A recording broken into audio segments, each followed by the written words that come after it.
Me acurruqué en mi cama, abrazando mis piernas y recé. ¿Por qué me cierras? ¿No quieres jugar conmigo?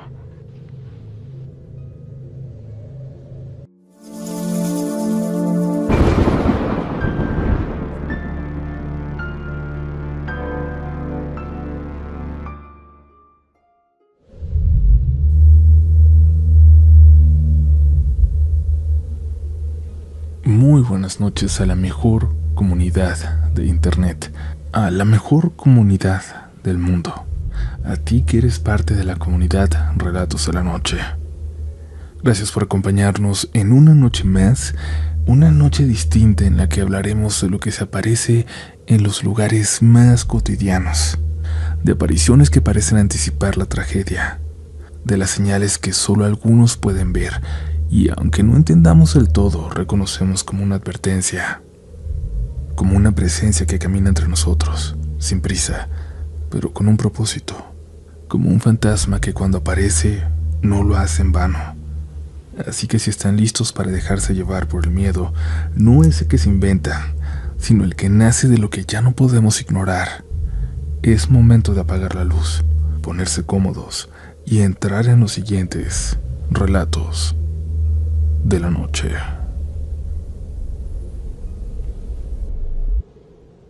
Quiero que mi historia sea anónima, pero agradezco a toda la gente de la comunidad por escucharla, por prestarme unos minutos de su atención.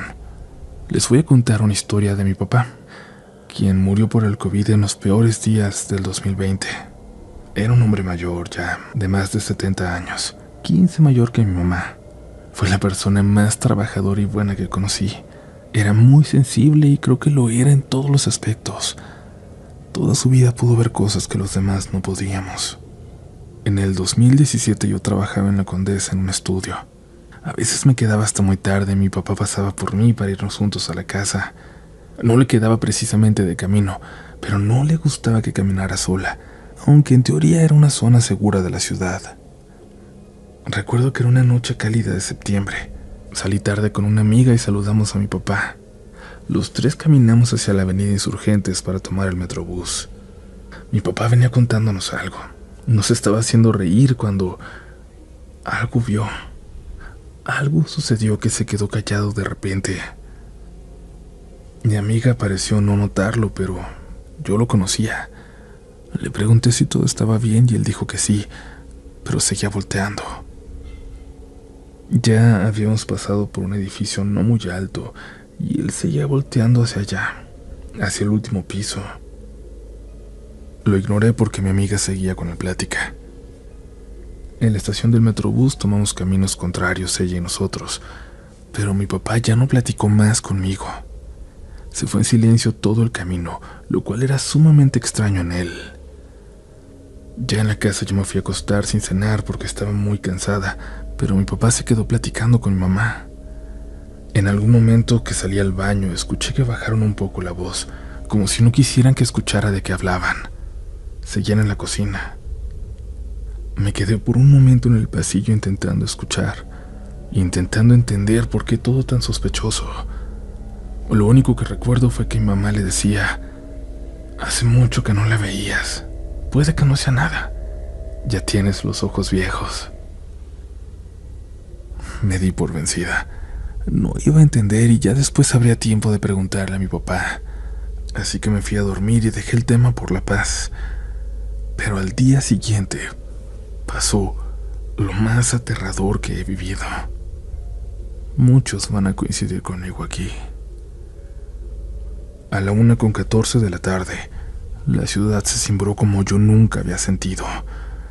Momentos antes habíamos hecho un simulacro sin tomarlo en serio, solo porque había que hacerlo, e increíblemente ese mismo día, un terremoto espantoso sacudió varios estados del país de forma violenta. Para los que no sean de México, permítanme explicarles que el 19 de septiembre de 1985, la ciudad vivió uno de sus episodios más oscuros. Sufrió un terremoto que tuvo muchas pérdidas materiales, pero sobre todo, muchas pérdidas humanas. Desde entonces, Cada 19 de septiembre se lleva a cabo un simulacro. Por eso era tan increíble que exactamente ese día, 32 años después, momentos después del simulacro, volviera a temblar con tanta magnitud. La alerta sísmica ni siquiera sonó hasta que ya todo se estaba sacudiendo. Se cayó una fachada del edificio donde estábamos y tuvimos mucha suerte de que no golpeara a alguno de los que salimos corriendo. Mi papá me llamó cuando apenas iba pasando el temblor y apenas tuve tiempo de decirle que estaba bien cuando la llamada se cortó, cuando perdimos todas las líneas, cuando la ciudad se quedó incomunicada. Un rato después seguíamos afuera, sin poder entrar al edificio, y mi jefe nos dijo que quienes pudiéramos irnos, lo hiciéramos, pero varias de las personas habían dejado su mochila, sus cosas dentro. Por suerte yo siempre traigo mi mochila muy pegada a mí, y tenía todo conmigo, así que fui a la única a la que mandaron a casa. Me dijeron que fuera a ver que mi familia estuviera bien. Caminé sola, completamente sola, pero rodeada de miles, de decenas de miles de personas que deambulaban por la colonia sin saber qué hacer, en silencio, muchos de ellos con la mirada perdida y con la cara llena de polvo. Las calles estaban llenas de caminantes. Los carros habían perdido su espacio para circular. Me dirigí hacia Insurgentes cuando noté algo que hasta el día de hoy no puedo superar. Apenas a 2 cuadras de mi trabajo, un edificio se había derrumbado por completo. Uno que conocía bien, aunque nunca le prestaba atención. Siempre caminaba por ahí. El edificio que había visto mi padre la noche anterior y que lo había puesto raro. Me quedé ahí, enfrente, mirándolo, mirando a todos los héroes, policías y trabajadores de oficina que se acercaban a ayudar, a buscar sobrevivientes. En ese momento el sonido de una moto se acercaba a mis espaldas, pero no me hizo voltear. Lo hice hasta que sentí unos brazos que me rodeaban con fuerza. Mi papá había ido a buscarme. Quién sabe cómo había conseguido que un chico con una moto lo llevara a buscarme, y a mi papá le aterraban las motos. Después le pregunté si conocía al muchacho, si trabajaba con él o algo, pero me dijo que nunca antes lo había visto. Simplemente tenía que encontrarme. Estaba muy preocupado por mí y le pregunté cómo me había encontrado, cómo sabía que estaría exactamente ahí. Pero eso no me lo contestó. Caminamos hasta Insurgentes. Esta vez no había circulación. Y caminamos por horas a la casa contemplando el miedo de la gente, la destrucción que había dejado la sacudida violenta de la ciudad. Ya cerca de la casa encontramos a mi mamá y a mis hermanos en la calle. Nos abrazamos por el enorme privilegio de tenernos, de estar juntos. Sabíamos que mucha gente, muchas familias a partir de ese día no iban a tener la misma oportunidad. Más tarde esa noche, mi papá me confesó que fue lo que había visto, lo que lo había puesto tan raro la noche anterior. Algo que solo había visto 3 veces antes en su vida, pero que había aprendido a entender. Cuando caminábamos la noche anterior rumbo a Insurgentes, de repente escuchó un sollozo, algo que llamó su atención. Notó que venía de arriba, del edificio, del último piso, pero en realidad lo que lloraba estaba en el techo. Era una mujer muy delgada, de luto, decía él, toda de negro. Alguien que él había aprendido a entender que era la muerte, como si llorara por quienes unas horas más tarde la iban a ver, por quienes había de llevarse. Me confesó que una de las veces que la había visto antes, de igual manera sobre un edificio de pocos pisos, fue unos días antes del terremoto del 85. Abracé a mi papá y entendí todo lo que había revivido, todo lo que había llevado por dentro desde que la vio, el miedo con el que buscó la forma de llegar hacia mí esa tarde. Y tengo Tengo que cerrar esta historia de una forma muy triste. Cuando mi papá se enfermó de COVID, cuando le dio solo a él en la casa, a pesar de lo mucho que lo cuidamos, tuvimos que llevarlo al hospital. Cuando lo bajábamos del carro miró hacia arriba y nos apretó las manos a mí y a mi mamá. Hay muchas, dijo. Hay muchas mujeres llorando allá arriba. No sabemos si se refería a la gente que estaba perdiendo a sus familiares, a la gente que estaba por perder la batalla con aquella enfermedad, o si bien en aquel momento alucinó por la debilidad. Solo estaba mirando hacia arriba del edificio, hacia arriba del hospital. Yo creo que muerte hay solo una, y esa es la que él veía. Pero me aterra pensar en esa visión, cuando mi papá tenía tanto miedo, en que haya visto una fila de mujeres de negro, llorando por los muertos sobre aquel hospital, sabiendo que él estaba a punto de entrar ahí, de encontrarse con ellas.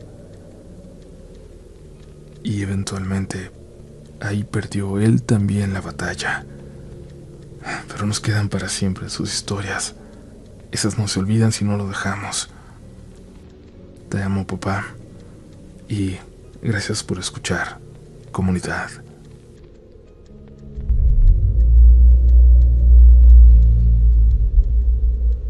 Buenas noches, comunidad. Me llamo Jenny y soy de Acapulco, Guerrero. Y aunque soy muy fan de las historias paranormales, debo confesar que no soporto vivirlas. Desde niña me han pasado cosas raras. Muchas de ellas intenté ignorarlas o convencerme de que no habían pasado. Pero hoy quiero compartir un conjunto de manifestaciones que todavía me da miedo recordar. Quizás nuestro encuentro con lo paranormal comienza cuando yo tenía 5 o 6 años. Mi mamá tenía una figura de la Santa Muerte, blanca.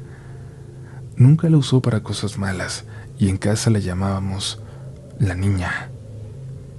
Yo no le tenía miedo, pero mi hermana mayor decía que esa cosa la seguía, que cuando subía o bajaba las escaleras sentía su mirada y a veces la podía ver en la oscuridad, como si la siguiera cuando nadie más podía verla.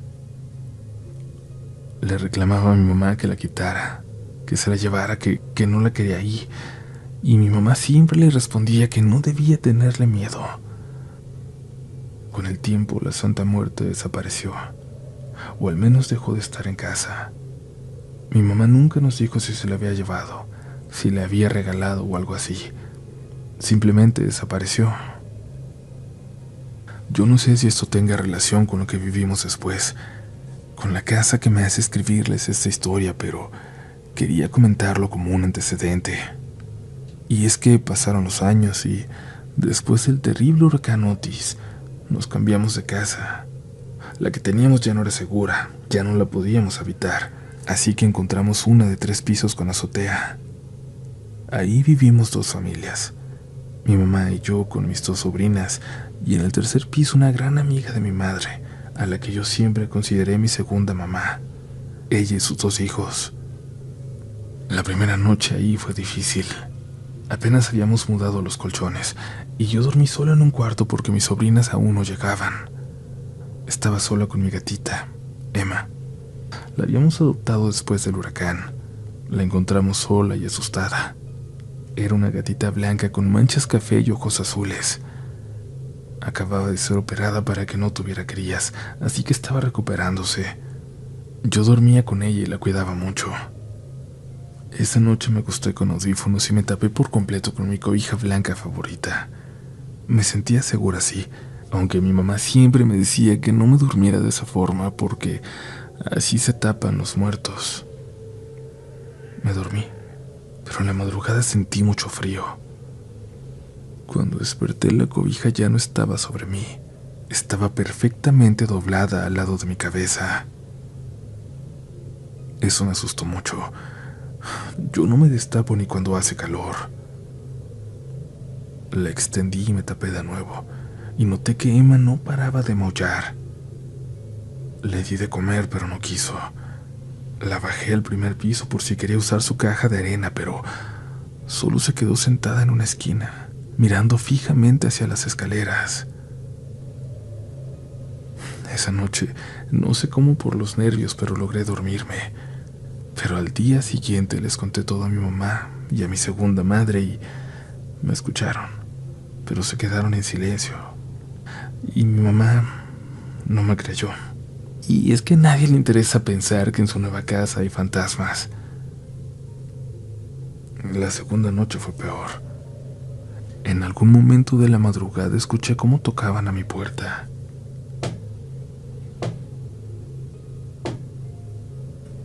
Un golpe, luego otro. Detuve la música de mis audífonos y escuché 2 golpes más.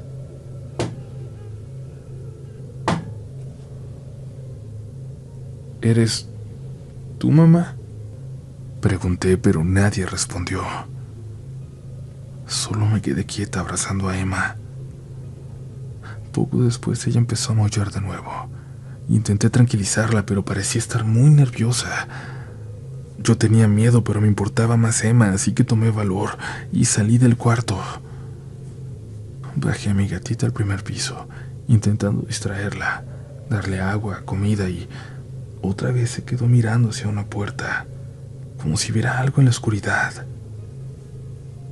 La llamé, pero no me hacía caso en lo absoluto. La cargué para subir y cuando estábamos arriba lloró tan feo que la solté. Salió corriendo. Me miró desde las escaleras con una expresión que no sabría explicar. Me dio mucho miedo verla así. Unas semanas después, Emma murió. Mi mamá la encontró en la antigua casa, donde pasamos el huracán. No tenía golpes, ni veneno, ni explicación alguna. Simplemente se murió. Yo no estaba en Acapulco cuando ocurrió. Me sentí muy culpable. La había llevado al veterinario antes de irme y estaba bien. Solo esperaba que le quitaran los puntos de su operación. Después de su muerte, la casa se volvió pesada. Todavía más. Todos comenzaron a sentirlo. A mi segunda madre le tocó ver una sombra alta y muy delgada pasar frente a su ventana en la madrugada. A mi mamá le tocó sentir un aire frío saliendo del baño. Sentirlo claramente, como si ocupara un espacio, y también que le tocaran la puerta por la noche. Mi sobrina también vivió algo. Estaba sola en el cuarto y sintió que alguien se acostaba junto a ella. Sintió como el colchón se hundía. Pensó que era yo, pero cuando volteó, no había nadie. Momentos más tarde, vio cómo la perilla de su puerta se giraba y luego la puerta se cerraba sola, como si alguien que no podía ver estuviera saliendo. También tuvimos un episodio extraño con su mochila. Una noche, mientras platicábamos, noté su mochila al pie de la cama. Le dije que la pusiera en el sillón, pero ella no quiso levantarse. Seguimos hablando y cuando menos lo pensamos, la mochila ya no estaba. Estaba perfectamente colocada en el sillón donde le había dicho que la pusiera. Fue ahí cuando las dos fuimos testigos de algo que todos en casa comenzaron a creer. Ya no era solo mi palabra, sino un conjunto de situaciones inexplicables que todos habíamos experimentado. Cada quien tenía su historia. Por eso le preguntamos al muchacho que cobra la renta si algo había ocurrido en esa casa. Nos dijo que antes vivía una familia con un bebé, que una vez lo dejaron en la cuna y después lo encontraron afuera, pero sano y salvo, y no sabía de nada más grave. Tan solo nos recomendó echar agua bendita. Hoy ya nos pasan tantas cosas, pero la casa sigue sintiéndose pesada. Y a mí no me gusta quedarme sola. Espero no tener que hacerlo nunca. Muchas gracias por escucharme.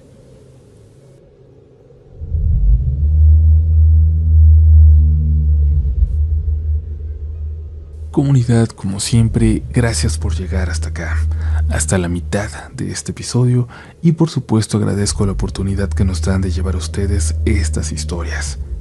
Recuerden dejarnos sus opiniones, sus comentarios, son muy importantes para nosotros y aprovechamos para comentarles a todos y todas los que nos están escuchando en Spotify que estamos nominados en 2 categorías para los Spotify Awards, así que están invitados a votar, no solo por nosotros, sino por todos sus programas favoritos. Pero el intermedio se ha acabado. Espero que hayan respirado un momentito porque seguimos con más historias esta noche, porque aún no sobreviven este episodio. Continuamos. Saludos desde Costa Rica. Me llamo Darren Vargas y la historia que estoy a punto de contar podría decirse que es más como una serie de historias cortas que giran alrededor del mismo tema. Prometo no explayarme mucho contando esto. Comienza una tarde viendo videos de terror. Siempre he sido un gran creyente y un gran consumidor de todo lo paranormal, así que a veces me pasaba las tardes viendo historias o relatos de terror. Entre tantos videos que habían disponibles, me salió uno que llamó mi atención, mucho por encima del resto. Era un video contando a manera de resumen el caso de Josué. Supongo que muchos lo conocen. Es uno de los casos más famosos de un programa de radio mexicano. Y a su vez, uno de los episodios que más misterio e incógnitas tiene a su alrededor. Es la historia de un hombre que hace un pacto con el diablo por riqueza, y no solo se lo cumple, sino que se dan supuestas manifestaciones en vivo mientras el joven relata su historia. Me puse a ver ese video esperando que fuera otra historia común y corriente, pero más o menos a la mitad de escuché un golpe. Algo se había caído en la habitación en la que estaba. Era una mochila. Esto me pareció sumamente extraño, ya que la mochila estaba encima de una mesa bastante grande, así que no fue por un tema de espacio o del posicionamiento que ésta se cayó. No me preocupó. Seguí viendo el video, y más o menos hacia el final decía que había personas que comentaban que, al ver esta historia completa, cosas extrañas habían pasado en sus casas. Me pareció curioso, pero no le di importancia nuevamente y terminé de ver el video sin más. Unos cuantos meses pasaron y en una noche de viernes me picó de nuevo la curiosidad sobre ese caso, así que como no tenía nada más que hacer, me propuse ver el video completo, que duró 1 hora y 30 minutos. Me encerré en mi cuarto, tomé mi celular, conecté los audífonos, me puse uno y empecé a ver el video. Al inicio todo estaba normal. No notaba que nada raro estuviera pasando. El video y los minutos avanzaban y empecé a creer que esta vez no iba a pasar nada extraño. Pero de repente, más o menos a la mitad, escuché un golpe. Un golpe sobre una madera, sobre una puerta. Lo ignoré. Decidí creer que era algo que venía de afuera y seguí escuchando. Además de eso, nada extraño ocurrió. Solo sentía ciertos escalofríos, ya que los sonidos que aparecen en la historia me parecen inquietantes, pero no hubo ningún otro evento tangible. Al terminar de ver la 1 hora y media del caso, sentí algo de curiosidad por ver qué era lo que había sonado, así que me levanté de mi cama. Me asomé y vi que la puerta de mi habitación estaba abierta, más o menos hasta la mitad. Esto no lo había notado antes porque para entrar en dicho cuarto había un pequeño pasillo que cubría toda la visibilidad de la puerta, así que para poder verla tenía que levantarme y asomarme. Al ver que la puerta estaba abierta, sentí un frío punzante recorriéndome todo el cuerpo. Y es que yo la había cerrado antes. Me había asegurado de hacerlo. Cerré de golpe y volví a la cama. Esa noche no pude dormir. Me quedé viendo memes y otros contenidos no relacionados a lo paranormal para tratar de olvidar lo que había pasado. Pasaron años hasta que volví a ver algo relacionado con el caso de Josué. Estaba con 2 amigos y les había comentado sobre las experiencias viendo dicho video. Ellos, como era de esperar, no me creyeron, así que les propuse que lo viéramos esa noche y accedieron. y nos pusimos a verlo los tres. El curso de acciones fue más o menos el mismo. Al inicio no parecía que nada fuera de lo normal estuviera pasando y simplemente estábamos comentando entre nosotros lo que se decía en la historia. Pero más adelante, casi a la hora de haber comenzado, empezamos a notar que las flores que tenía mi amigo en su salón se estaban moviendo. Esto era raro, ya que no había ninguna fuente de aire como para que dichas flores se movieran. Y lo más curioso es que esto solo pasaba con las luces apagadas.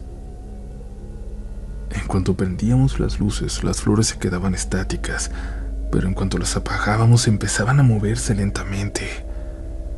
Seguimos viendo el video y unos 5 minutos después sonó un fuerte estruendo cerca de la casa. Era un sonido de un golpe de metal. Fue un golpe bastante fuerte. Curiosamente, la dirección de donde escuchamos el golpe era hacia el parque. Un parque a la vuelta de la esquina, donde los guardias afirman que se han visto cosas por las cámaras que espantan.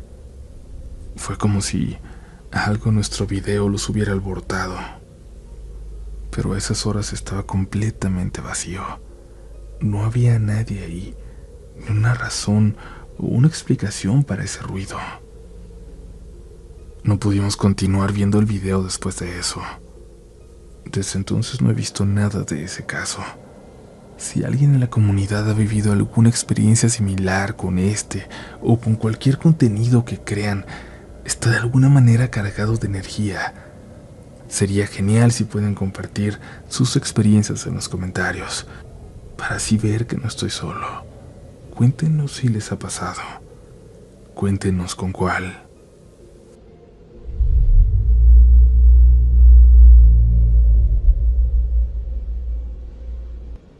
Aún no comprendo del todo lo que pasó. He llegado a pensar que fue el estrés que jugó con mi mente, pero eso lo dejaré a su criterio, comunidad. Hola, me llamo Neftalí. Soy de un pequeño pueblo en el estado de Tlaxcala. En noviembre de 2024 recibí una oferta de trabajo para cuidar niños en Madrid, España, y por supuesto que acepté. Desde el primer día en que llegué a esa casa sentí algo, pero no sabría explicarlo. Sentía una presencia extraña, algo que era palpable aunque no me parecía maligna ni mucho menos, así que decidí no prestarle atención, aunque era evidente que había energías ahí que no podía entender. Más o menos a la semana de estar ahí, la señora de la casa invitó a cenar unas primas suyas. Ellas practicaban una religión bastante peculiar, cuyo nombre no logro recordar. Lo menciono porque en mi familia mi mamá es muy cercana al catolicismo y me crió con esas creencias.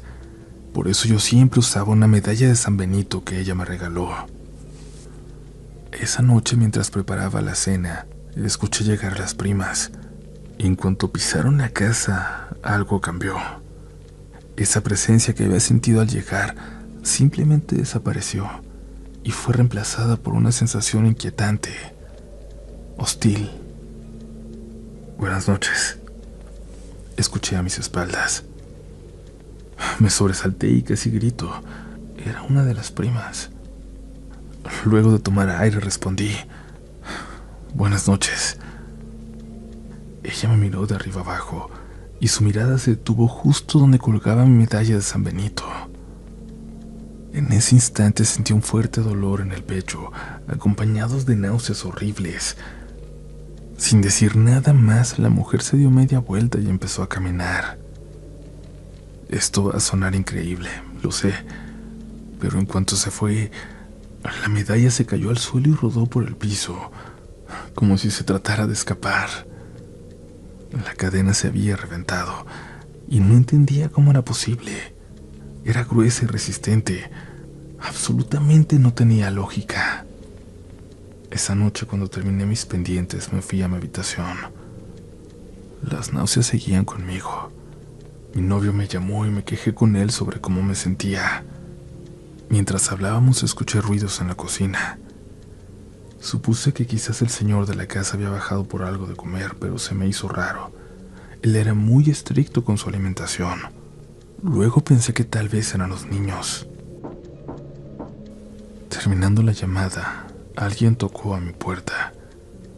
Pregunté quién era.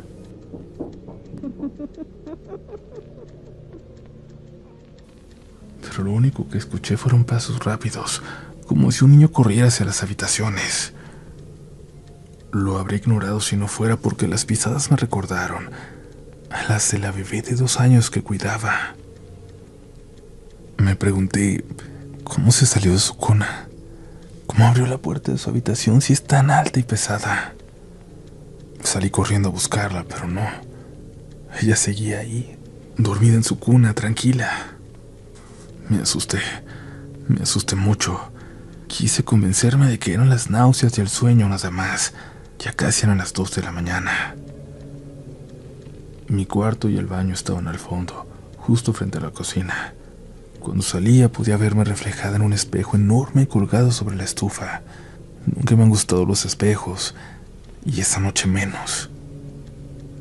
Salí del baño y por alguna razón miré a ese espejo. Y ahí estaba. La niña, la misma que yo cuidaba, estaba dentro del espejo. No era un reflejo. Estaba ahí. Tal vez me sentía tan mal que no reaccioné. Me sentía tan cansada que sabía que no podía lidiar con eso, que no lo soportaría. Simplemente me metí a la habitación y me dormí. Al día siguiente, a las 6 de la mañana, me alisté como de costumbre. Busqué mi medalla para colgármela, pero no la encontré. Me preocupé. No solo tenía valor religioso y de protección, sino sentimental. La busqué por todos lados, pero simplemente no apareció. Camino al colegio, empecé a preguntarme si lo que viví en la madrugada anterior fue real, o si simplemente me estaba volviendo loca. Nunca había cuidado niños y ahora tenía que hacerme cargo de 4. Jamás en mi vida había cambiado un pañal antes de eso. Todo lo que había aceptado con gusto ahora me parecía complicado, imposible. Me generaba mucha ansiedad. Regresé a la casa, cerré la puerta. Por alguna razón me sentía tranquila, incluso de buen humor. Apagué unas luces que se habían quedado encendidas y pensé en qué preparar de comer. Dali. Al pasar frente al cuarto de las niñas, escuché claramente que alguien me llamó. Volteé de inmediato, lista para responder, pero entonces lo recordé. La casa estaba vacía. Nadie, absolutamente nadie debía estar ahí. Un escalofrío me recorrió completita. Escuché pequeños pasos acercándose, y no sé cómo, pero corrí. El piso de madera vieja rechinaba con cada pisada, como en una película de terror. ¿Cómo lo odiaba?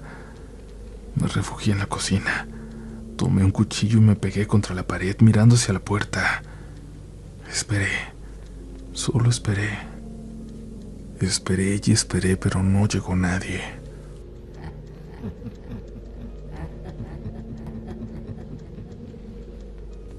Solo escuché risas. Risas que parecían burlarse de mí y que recorrían toda la casa. Empecé a temblar. Las náuseas regresaron con fuerza. Intenté distraerme hasta que llegó por fin mi compañera de trabajo, quien se encargaba de las habitaciones. Sentí que me había salvado la vida. Más tarde, al regresar de recoger a la niña, traté de no pensar más en lo ocurrido. Pero esa noche en la ducha algo volvió a pasar. Me gusta bañarme con agua fría, casi helada, pero esa vez la puse caliente, muy caliente, hirviendo sin pensarlo. Había puesto música en el teléfono, pero apenas me había metido al agua se detuvo. Pensé que era un fallo normal, que se había bloqueado la pantalla o algo. Alguien me apagó la luz. El agua caliente de pronto me asfixiaba. Me dio mucho miedo estar ahí en la oscuridad e intenté abrir la puerta, pero sentía que alguien la detenía desde el otro lado. La puerta no tenía seguro, así que esa era la única explicación. Alguien se había acercado hasta el baño de servicio, ese que solo yo usaba. Había entrado y no me dejaba salir. Empecé a sentir que me asfixiaba porque el vapor no me dejaba respirar. Empecé a sentir cómo me quemaba el agua. Caí en desesperación al no poder abrir, al estar atrapada, y grité. Me olvidé de la pena y grité por ayuda y golpeé la puerta con mucha desesperación. Después de un rato, mi jefa, la señora de la casa, me escuchó y fue a abrirme la puerta. Me miró muy preocupada. Creí que necesitabas un baño muy largo porque la regadera se escucha desde hace rato. ¿Qué te pasa? ¿Estás pálida? ¿Por qué gritabas tan feo? ¿Un rato?, pregunté. Le dije a la señora que apenas me había metido, y ella dijo que esa regadera es ruidosa, que se escucha por toda la planta baja, que ella estaba en la cocina, y que yo ya tenía casi una hora ahí. No supe qué responder. Solo le agradecí por ayudarme y me fui a mi cuarto. Esa noche me dormí profundamente en cuanto me acosté, por primera vez desde que llegué, pero no duró mucho. Desperté sudando con el corazón a 1000. Al mirar hacia el pequeño espejo en mi habitación, en mi tocador, ahí estaba ella, la niña de la casa otra vez, dentro de un espejo, mirándome pero sin rostro, como si no tuviera ojos, nariz ni boca. Yo sabía que era ella, por la complexión, por la forma de moverse, y la niña me hacía señas para que me acercara. O lo que sea que estaba en el espejo me hacía señas. Me levanté. Ya no estaba. Pensé que mi mente realmente me estaba torturando, como si fuera su intención volverme loca. Pero por si las dudas, volteé el espejo para que diera hacia la pared. Me acurruqué en mi cama, abrazando mis piernas, y recé. ¿Por qué me encierras? ¿No quieres jugar conmigo? No sé cómo explicarlo, pero escuché muy bajito la voz de la niña, como si viniera de dentro del espejo. Me levanté y me fui hacia el baño. Ahí me acosté y pasé la noche. Y así fueron 4 noches seguidas. 4 noches durmiendo ahí. En cuanto oscurecía era imposible estar en mi cuarto. En todo momento había algo en el espejo. No siempre me hablaba y estaba contra la pared, pero se sentía. Esa presencia era notable, magnética. Atraía todo en la habitación hacia ella, incluida mi atención. Hasta que nos fuimos de vacaciones. Solo entonces esa cosa me dejó en paz. Durante 3 semanas estuve tranquila, pero cuando regresamos a la casa, cuando yo estaba decidida a afrontar diferente esas manifestaciones, decidida a no darle la importancia que no tenía, me dejaron sola de nueva cuenta. Completamente comprometida a volver a la normalidad, me intenté dormir en mi cama. ¿Por qué te fuiste, Tali? ¿Por qué me dejaste? ¿Estás enojada? Me paralicé. Esta vez, la voz venía de afuera del espejo. Lo que sea que me estaba hablando estaba ahí, en el cuarto, en la oscuridad. Y empecé a rezar, como todos cuando ya no queda de otra, como todos cuando no tenemos nada más, ninguna otra oportunidad contra esa oscuridad. ¡Cállate! No hagas eso. Me estoy lastimando. Por eso te quité la medalla. Con ella no podía acercarme a ti. Ven, vamos a jugar. Corrí hacia el segundo piso, el único lugar que sentía ajeno a aquella maldita presencia. Entré a la primera recámara que pude y ahí me encerré. Ahí me quedé hasta que escuché voces, cuando llegaba toda la familia por la mañana. Me apresuré a salir rápido, sin dejar rastros de dónde había pasado la noche, pero la señora lo notó. quizás por eso, por cómo me vio, no me dijo nada cuando le pedí oportunidad de regresar a México cuanto antes, a pesar de que faltaban un par de semanas para terminar mi contrato. Creo que en el fondo ella sabía mucho más de lo que me decía. Creo que en el fondo me entendía, sabía lo que pasaba. Sé que todo esto suena muy difícil de creer, lo sé. Sé que la mayoría no van a creerme, pero la razón por la que comparto esto es para preguntar, sabiendo que aquí hay gente que sabe mucho de estas cosas. ¿Es posible, creen, que eso me haya seguido? Que haya cruzado el Atlántico para dar conmigo otra vez. Lo pregunto porque la razón por la que escribo, por la que esta historia ha estado muy presente en mi mente, es porque he empezado a sentir que alguien me ve desde mi espejo por la noche.